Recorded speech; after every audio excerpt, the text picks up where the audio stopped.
السلام علیکم ورحمۃ اللہ وبرکاتہ نحمدہ صلی اللہ رسول الکریم اما بعد کئی ٹاپک پر میں نے ویڈیو بنا چکی ہوں. آج سوچا کیوں نہ کھانے پینے کی چیزوں پر بھی ایک ویڈیو بناؤں. جن کھانے پینے اور پہننے کی چیزوں میں روح اور بدن کے لیے نفع ہے، اللہ تعالیٰ نے ان کو اپنے بندوں کے لیے حلال کیا ہے تاکہ وہ اللہ کی اطاعت پر ان سے مدد حاصل کر سکیں. سورہ بقرہ میں اللہ تعالیٰ فرماتا ہے، لوگوں، زمین میں جتنی بھی حلال اور پاکیزہ چیزیں ہیں انہیں کھاؤ پیو اور شیطان کی راہ پر نہ چلو، وہ تمہارا کھلا دشمن ہے. جس چیز میں ضرر ہے یا جس چیز میں نفع سے زیادہ نقصان ہے، اللہ تعالیٰ نے اس کو حرام ٹھہرایا ہے. نفع بخش چیزوں میں اصل حلت اور نقصان دہ چیزوں میں اصل حرمت ہے. آدمی جو کھانا کھاتا ہے اس کا اثر اس کے اخلاق اور سلوک پر ہوتا ہے. پس اگر وہ پاک روزہ کھاتا ہے تو اس پر اس کا اچھا اثر ہوتا ہے، اگر وہ ناپاک روزی کھاتا ہے تو اس پر اس کا برا اثر ہوتا ہے. اسی لیے اللہ تعالیٰ نے بندوں کو پاک اور حلال روزی کھانے کا حکم دیا ہے اور ناپاک اور حرام کھانے سے منع کیا ہے. کھانے پینے میں اصل حلت کیا ہے؟ ہر کھانے اور پینے کی چیز جو پاک ہو اور جس میں کوئی نقصان نہ ہو وہ حلال ہے. اگزامپل کے طور پر سمجھیے، جیسے گوشت، غلہ، پھل، شہد، دودھ، کھجور وغیرہ. ہر نجس اور نقصان دہ چیزیں جیسے مردار، دم مسفوح، زہر، شراب، حشیش، نشہ آور اشیاء، تمباکو، تاڑی وغیرہ، یہ چیزیں ہماری اسلام میں حرام ہیں.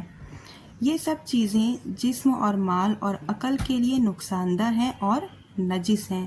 سنت یہ ہے کہ جب کوئی مسلمان کسی مسلمان کے پاس جائے تو وہ اس کو اپنا کھانا کھلائے تو کھا لے اور اس کے بارے میں کچھ نہ پوچھے. اگر وہ اپنے مشروب میں سے کوئی چیز پلائے تو پی لے اور اس کے بارے میں کچھ نہ پوچھے. اگر دو آدمی ریاکاری اور شہرت کے لیے مہمان نوازی میں مقابلہ آرائی کریں تو ان کی دعوت قبول نہ کی جائے اور نہ ان کا کھانا کھایا جائے. یہ ہمارے اسلام میں اس چیز سے منع کیا گیا ہے. ریاکاری اور شہرت کے لیے مہمان نوازی کرنا بہت غلط ہے. سب سے بہترین غذا کھجور ہے. جس گھر میں کھجور نہیں، سمجھو اس کے لڑکے بھوکے ہیں، اس سے اس زہر اور جادو سے بچا جا سکتا ہے. سب سے افضل مدینہ کی کھجور ہے اور سب سے بہتر عجوا کھجور ہے. تو کیا آپ کو یہ بات پتہ تھی؟ مجھے کمنٹ میں ضرور بتائیے گا. ایک حدیث سنیے، صحیح بخاری اور مسلم کی حدیث ہے. حضرت سعد بن ابی وقاص رضی اللہ عنہ سے روایت ہے کہ رسول اللہ صلی اللہ علیہ وسلم نے فرمایا، جو شخص صبح کے وقت 7 عجوا کھجور کھا لے اس دن کا کوئی زہر یا جادو اس پر اثر نہیں کرے گا. اب آپ سوچیں کہ کھجور میں کتنی طاقت ہوتی ہے، کھجور ہمارے لیے کتنی نفع بخش ہے. کھجور مقوی جگر ہے، وہ طبیعت کو نرم بناتی ہے، بلڈ پریشر کم کرتی ہے. پھلوں میں سب سے زیادہ بدن کو غذا پہنچانے والی ہے. اس میں شکر پوری طرح پائی جاتی ہے. اسے نہار منہ کھانے سے پیٹ کے کیڑے مرتے ہیں. وہ پھل، غذا، دوا اور حلوہ سب ہے. تو بتائیے، آپ کو ایک ہی چیز میں اتنی چیزیں مل رہی ہیں تو کیوں نہ اسے کھایا جائے. اور کھجور جو ہے وہ مارکیٹ میں اتنی مہنگی بھی نہیں ملتی ہے کہ ہم اسے خرید نہ سکیں. جو شخص پرانی کھجور کھائے تو وہ اسے خوب دیکھ بھال کر کھائے اور گھن اگر اس میں لگ گئی ہے تو اسے وہ نکال دے. اللہ تعالیٰ نے ہمارے لیے ہر پاک چیزوں کو حلال کیا ہے اور نجس چیزوں کو حرام کیا ہے. اللہ تعالیٰ اپنے رسول صلی اللہ علیہ وسلم کے بارے میں سورہ اعراف میں فرماتا ہے، وہ ان کو نیک باتوں کا حکم فرماتے ہیں اور بری باتوں سے منع کرتے ہیں اور پاکیزہ چیزوں کو حلال بتاتے ہیں اور گندی چیزوں کو ان پر حرام فرماتے ہیں. تو جو چیزیں ہم پر حرام ہوئی ہیں وہ اللہ کے حکم سے حرام ہوئی ہیں، جن چیزوں کا حکم ہمیں نبی کریم صلی اللہ علیہ وسلم نے دیا ہے. آج کی ویڈیو میں زیادہ لمبی نہیں کروں گی.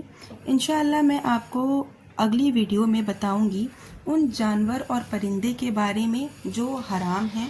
چونکہ ایک ہی ویڈیو میں اگر پورا ٹاپک کور کروں گی تو ویڈیو بہت لمبی ہو جائے گی، تو اس لیے میں 2-3 ٹاپک میں ان چیزوں کو کور کروں گی کھانے پینے والی، کہ کن چیزوں کا کھانا حرام ہے اور کن جانور اور پرندوں کا کھانا حرام ہے۔ آج کی ویڈیو آپ کو کیسی لگی مجھے کمنٹ میں ضرور بتائیے گا۔ کھجور کے بارے میں کیا آپ کو اتنا کچھ پتہ تھا؟ مجھے یہ بھی چیز ضرور بتائیے گا۔ آخر میں اللہ تعالیٰ سے دعا کرتی ہوں کہ یا اللہ تعالیٰ ہم تمام مومن مسلمانوں کو حق اور حلال روزی توفیق دے، حق اور حلال روزی کمانے کی توفیق دے، حق اور حلال کھانے کی توفیق دے، کتاب و سنت پر چلنے کی توفیق دے۔ ہمارے جو بھی مسلمان بھائی بہن جہاں بھی کہیں پریشان ہیں، اللہ تعالیٰ ان کی مدد فرما۔ جو بھی مسلمان بھائی بہن جہاں بھی کہیں بیمار ہیں، اللہ تعالیٰ انہیں شفائے عاجلہ عطا کرے، آمین۔ وآخر الدعوانا ان الحمد للہ رب العالمین۔